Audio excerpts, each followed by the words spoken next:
there were real dangers of the subversion or attack on, more military attack on Europe.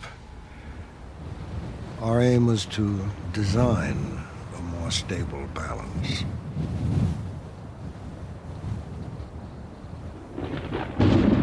But the rise of the strategists was only part of the changes brought about by the Cold War. After Sputnik and the Cold War started, then they started developing all of these missiles. All of the companies would bid for them and build them, and they'd bring them out here and test them. From, like the Patriot, 16 years, and it's been tested, still testing it. They're adding to it now to make it reach out further. Here is the cruise missile. It was here. That was the meanest looking one that I've ever seen.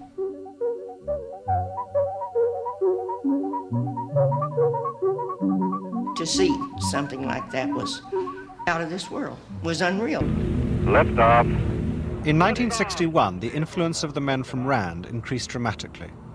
The new president, John F. Kennedy, turned to them to impose order, not only on nuclear strategy, but on the arms race, which was threatening to run out of control.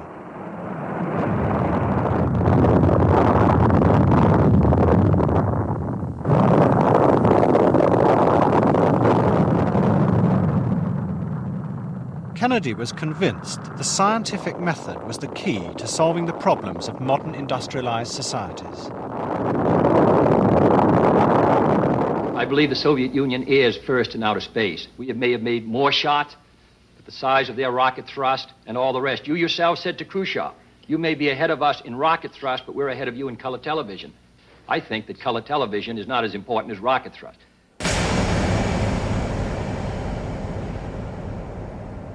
Leading members of the RAND Corporation were asked to become the aides of the new Secretary of Defense, Robert McNamara. McNamara had previously run the Ford Motor Company and used systems analysis to rationalize production. Now he told the strategists to do the same with America's defense. They were no longer advisors to the military, they had become the masters. But they had hardly begun work when they received some astonishing news. A new reconnaissance satellite showed that far from having 600 missiles, as the Air Force had claimed, the Soviets had only 4. It was severely embarrassing for the strategists, because the Air Force figures had been the basis of much of their work. The Air Force intelligence inputs were mainly parochial, and they were designed to make out the enemy, principally the Soviets, at their very worst, because if they did that, the Air Force would get ever so many billions of dollars to build more airplanes, more missiles, more everything. And so these analysts were being misled from the very beginning.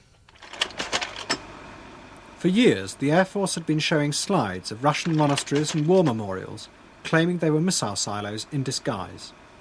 The awkward question now was whether RAND studies were equally fictitious. But the strategists were undeterred. The Russians had fewer missiles, and the satellite showed where they were. So it would be possible, if a nuclear war happened, to mount selective strikes and thus control and even win the conflict. This was combating the notion that there was only one big spasm kind of war, and once things started, all you did was shut your eyes, close your ears, fire everything. I was once doing a study in the Pentagon with the people who were responsible for gathering all the data about nuclear detonations anywhere on the continent. And I asked the question, how do you tell when the war is over? And it looked as if the question had never occurred to them before. And I thought, well, this is important, that somebody must be attending to how the war will be ended, as well as simply to how to start it efficiently. Under the strategists' new plans, Soviet military targets would be annihilated first. America's remaining missiles would be held back to threaten Russia's cities and force the Soviet government into submission. The most notorious proponent of these plans was Herman Kahn. He had left RAND and set up his own think tank, the Hudson Institute, near New York.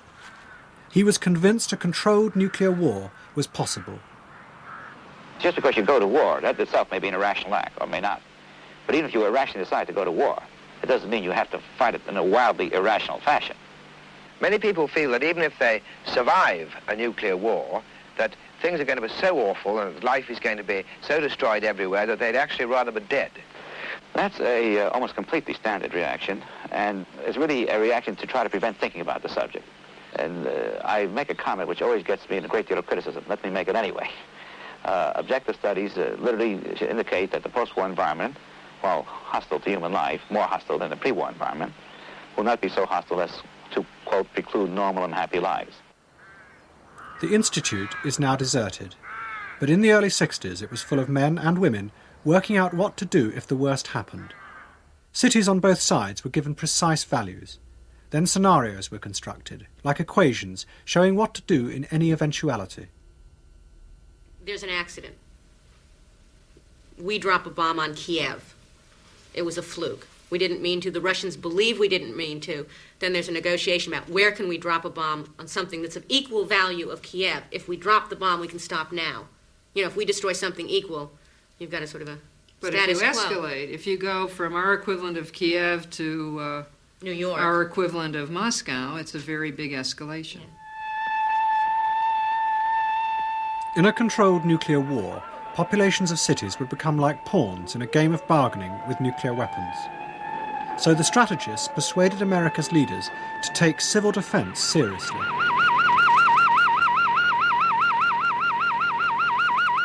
Now that we're convinced that Russia can deliver a devastating weapon here to the San Fernando Valley and that the majority of the radioactivity is short-lived, how can we protect ourselves against this particular hazard? We must have concentrated. Herman Kahn believed that America's cities would have to be evacuated 2 or 3 times a decade as America played brinkmanship with the Soviet Union. Everyone would have to be taught to think rationally about nuclear war. I can remember growing up having dinner table discussions about, let us assume something happens. We go down in our bomb shelter. We can support 6 or 10 or 12 people in the shelter. The neighbors start banging on the door. Let us in, let our children in. Who do we let in? That's sort of unthinkable when you're 10 years old or 9 years old. I mean, but I remember growing up discussing things like that because it was possible. If it was possible, it was worthy to talk about, you know, rather than just saying, well, you throw up your hands and say it's unthinkable.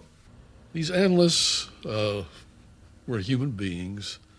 They were no ordinary human beings. They had more than a smattering of megalomaniacs, Herman Kahn being one of them, Albert Wohlstetter, another megalomaniac. It was this feeling that they could gain control and a huge degree of power by doing these studies. And so these analysts indeed achieved their grandiose dream. They were in full control. Then, as if on cue, a crisis occurred that seemed the perfect test for these theories. In October 1962, America discovered the Soviet Union was sighting nuclear missiles in Cuba. The question was how to force them to stop. To the strategists, it was a clear opportunity for their scenarios. While journalists waited outside, President Kennedy's cabinet met to decide whether to attack Cuba. Their discussions were recorded. The tapes show a group of men facing the reality of a nuclear crisis. As the strategists had told them, it was a game of bargaining. But confronted by the need for action, they found they had no idea how the other side would respond to any move they made. They weren't even sure if the other side was rational. It seems to me almost certain that any one of these forms of direct military action will lead to a Soviet military response of some type, someplace in the world. But they may be thinking that they can either bargain Berlin and Cuba against each other, or that they could provoke us into a kind of action in Cuba which would give an umbrella for them to take action with respect to Berlin. If they could provoke us into taking the first overt action, then the world would be confused and they would have what they would consider to be justification for making the move somewhere else. For the first time, I'm beginning really to wonder whether Mr. Khrushchev is entirely rational about Berlin, because if they shoot those missiles, we're in general nuclear war. As the crisis escalated, the prospect of nuclear war became very real.